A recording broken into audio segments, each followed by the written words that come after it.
nuyu ñëpp waaw sama vidéo bi nag Ceddo Mouride c'est-à-dire laa koy adressé ak Mamor Mbaye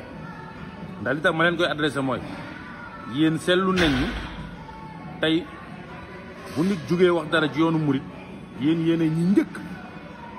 dans les premiers rangs ñëw taxaw ne da ngeen di défendre yoonu Mouride te dañoo seetlu ni yéen seen défendre yoonu Mouride yéen ci ñi farut ak état rek ngeen ko jëmale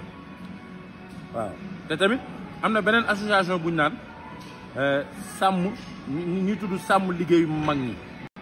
ñooñu tamit gis nañ seen taxawaay ci loo xamante ni dañ koy wax di ko jëmale ci yoonu Mouride. waa léegi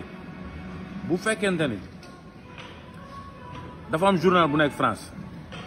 ñu koy tuddee Canard Info daal di ne Qatar dafa jël 12 milliards dugal ko Touba. pour ger waa Touba pour corrompre waa Touba pour ñu votel ki nga xam ne mooy Ousmane Sonko te boobu ba léegi dégguñu yéen seen taxaw na da ngeen di défendre yoonu Mouride. te loolu mu leen du dëgg te ku mel ni Cheikh Yérim dem ci télé yi toog daal di reprendre la même chose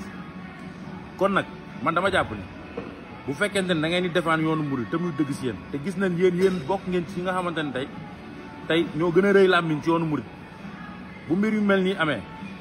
dégguñu leen si kon day mel ni li leen di jiiñ dëgg la mooy ku far ak état lu ko neex wax yoonu Mouride ku far ak état lu ko neex def yoonu Mouride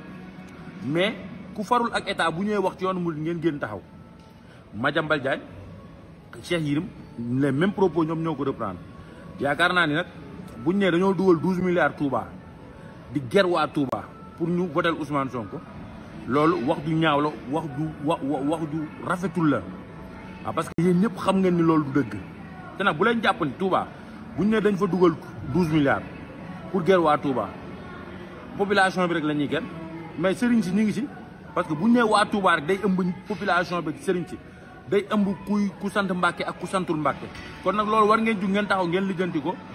ñu fexe wax leen 12 milliards yooyu bi ñu ko dugalee Touba kan lañ ko jox ak kan moo ko séddale